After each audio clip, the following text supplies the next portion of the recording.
Bem, vamos agora mostrar uma construção que vai nos permitir encontrar os lugares geométricos elipse e hipérbole. Então, nós vimos no vídeo anterior que para você ter uma parábola, você precisa de alguns elementos, que são a reta diretriz e o foco, que é um ponto não pertencente a essa reta. Muito bem. Para nós construirmos a elipse, nós vamos precisar de dois pontos, que serão chamados de focos da elipse, e vamos precisar de um número real, que nós vamos representar aqui por meio da construção de um controle deslizante. Esse número real, que a gente vai chamar de A, ele não pode ser menor que a distância, ok, entre os focos da elipse F1 e F2. Então, eu estou definindo o valor mínimo do controle deslizante como sendo a distância entre F1 e F2, e o valor máximo aqui eu vou colocar, por exemplo, 12. E o incremento vou deixar 0,1. Ok. Então, foi criado aqui um controle deslizante A. Vejam que ele está com o valor 8, que é o valor mínimo que ele pode assumir, que é a distância entre F1 e F2. Mas, como eu disse, esse número ele não pode ser igual nem menor do que F1, do que a distância de F1 a F2. Ele tem que ser maior.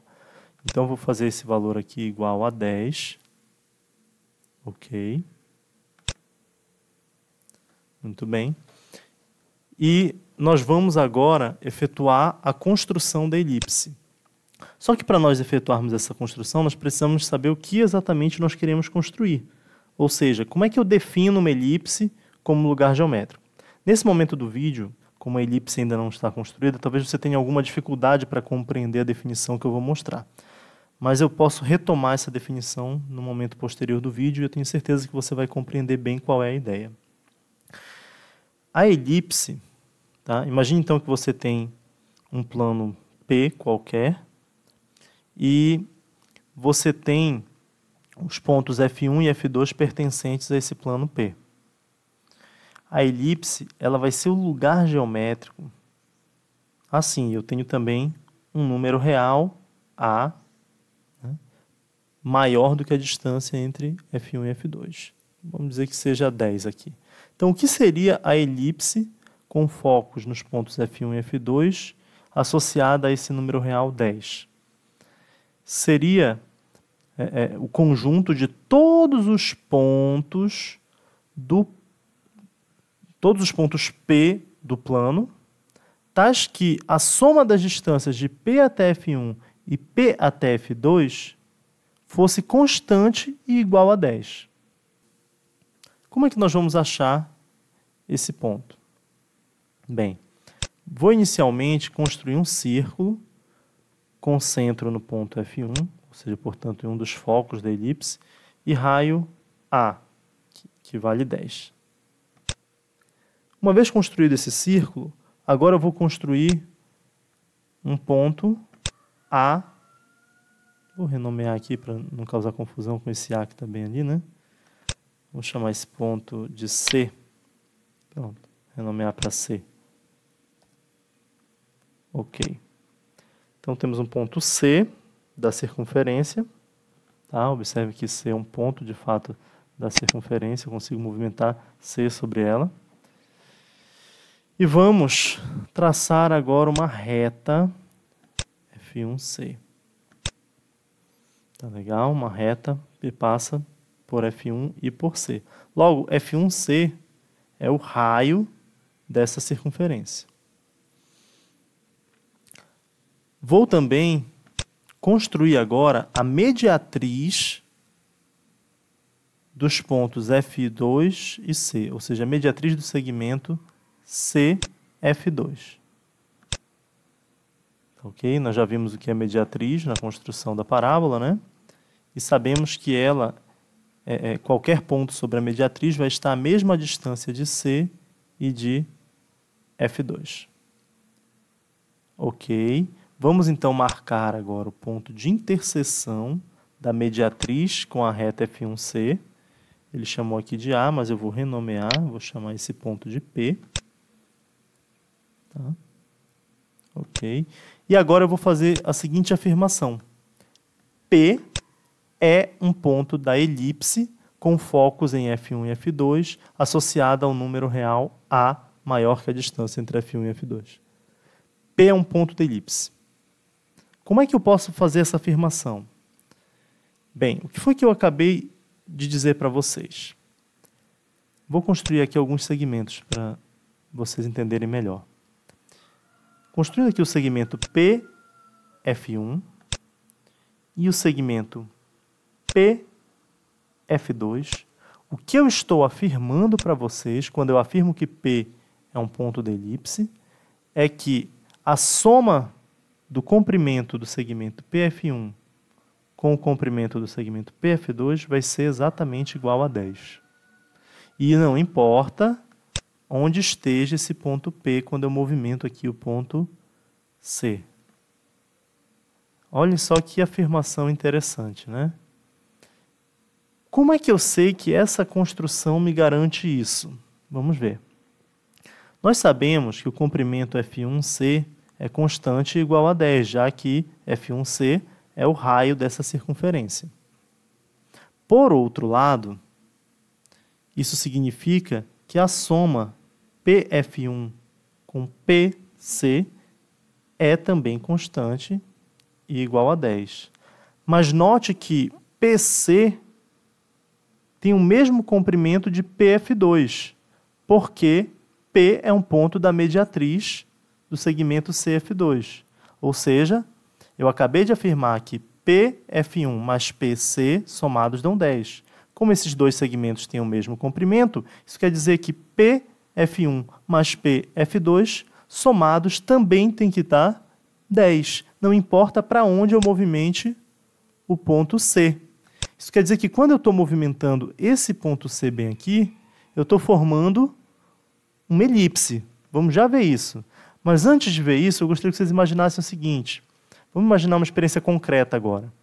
Imagine que esses dois segmentos aqui, na verdade, eles formam um barbante de comprimento 10 centímetros, por exemplo, e que isso aqui são dois alfinetes, né, presos num pedaço de papel a uma distância de 8 centímetros. Tá? Então, há uma folga nesse barbante aqui e eu coloco um lápis bem aqui na ponta aqui do ponto P, aqui no ponto P, e estico o barbante. E aí começo a girar esse lápis com barbante esticado em torno dos pontos F1 e F2. Vamos para isso, para a gente ver a figura que o lápis riscaria, vamos habilitar o rastro bem aqui e vamos movimentar agora o ponto C sobre a circunferência. Observem. A figura que está sendo formada aí é justamente a elipse. Olhem. Então, essa figura é uma elipse cujos focos são F1 e F2. E que está associada ao número real 10, que seria, nesse nosso exemplo concreto, o comprimento do barbante, ou seja, é a soma, né, das distâncias do ponto P até os pontos F1 e F2, que são o foco da nossa elipse. Tá? Numa próxima videoaula, quando a gente for falar da equação da elipse, na verdade aqui a gente vai ter que usar no lugar desse A, 2A, porque ele vai ser o comprimento do eixo maior da elipse, mas isso a gente vai deixar para mais tarde. Ok. Antes de nós prosseguirmos, eu vou desabilitar aqui o rastro do ponto P, atualizar a tela e construir a elipse agora usando a ferramenta lugar geométrico aqui do GeoGebra. Vou marcar o ponto P e a seguir clico no ponto C, do qual o ponto P depende para se movimentar. Pronto. Agora foi construída uma elipse. Né? Por que eu construí ela como lugar geométrico agora? Porque a gente vai poder observar o que acontece quando eu modifico esse número real A ou quando eu modifico a posição dos focos aqui da elipse. Ora, primeiro vamos modificar o número real A.